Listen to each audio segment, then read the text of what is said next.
За өнөөдрийн бичлэгээр Wi-Fi router-ийн талаар жоохон юм яриа гэж бодлоо. За энэ болохоор яадаг router вэ гэхээр 4G wireless router буюу SIM дэмжиж Wi-Fi цацдаг тийм router байгаа. За тэгээд Mobicom Unity-лээс ялгаатай нь болохоор Mobicom-ийн router бол зөвхөн Mobicom-ийн SIM-ийг дэмжинэ. Unity-ийн router болохоор зөвхөн Unity-ийн SIM-ийг дэмжинэ гэсэн байгаад байдаг. Энэ болохоор ерөөсөө ингээд дөрвөн үүрэн холбооны мөн болон ондоо сүлжээгээд 5 төрлийн үүрэн холбооны SIM-ийн алийг нь ч дэмжиж ажилладаг. За тэгээд 4G болон wireless сүлжээнд ерөөсөө ингээд маш өндөр хурдаар авах боломжтой гэсэн үг.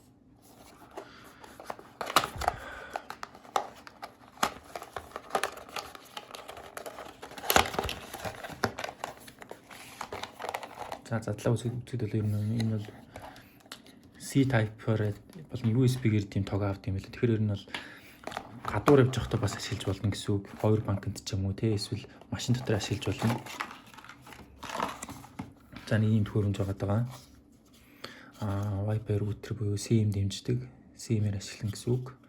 За тэгээд нэмэлт мэдээллүүд болон энэ юм хоёр төрлийн юм байдаг. Энэ яадаг вэ гэхээр эхний нэг LAN буюу хэрвээ SIM-ээр ашиглаад SIM-ээрээ интернет орж байгаа бол энэ нараа LAN руу нь холбогдоод компьютер болох бол интернетэд орох боломжтой. Хэрвээ SIM биш энийг SIM-гүйгээр шууд ингээд Wi-Fi засагч төхөөрөмж болгож ашиглахыг гэвэл өөр нэг интернетийн сүлжээнээс ийш нь WAN руу нь холбоо шууд энэ төхөөрөмжийг Wi-Fi засагч маягаар ашиглах боломжтой юм билээ. Хоёр төрөлтөө. За мэдээж админ консолтой байлээ. Ерөөс ингээд 172.16.0-ийн рүү ороод админ консолоор ороод ячиж болно. Тохироонуудаа хийчих болно. За би болохоор SIM-ийг гээд алидийн бэлдсэн болохоор ерөөсөө асаахтал үлдсэн байгаа даа.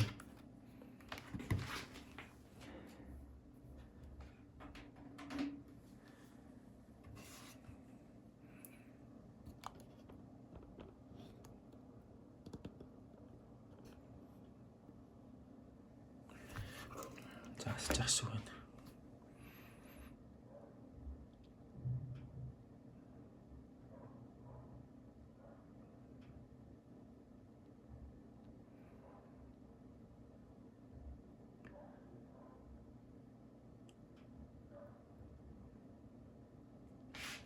За би лангаа олгочих компьютер.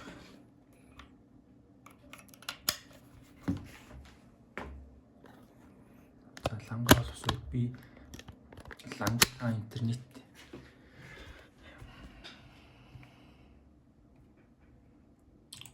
speed одоо л би Unity-ийн ашиглаж байгаа. Unity-ийн SIM.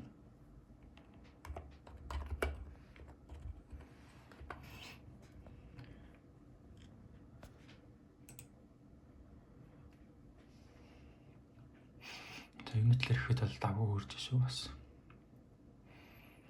SIM-ний хувьд бол зүгээр л энгийн дугаар гэсэн үг. Ямар нэгэн нэмэлт дугаар биш, энгийн дугаар авахтаа дата авцсан.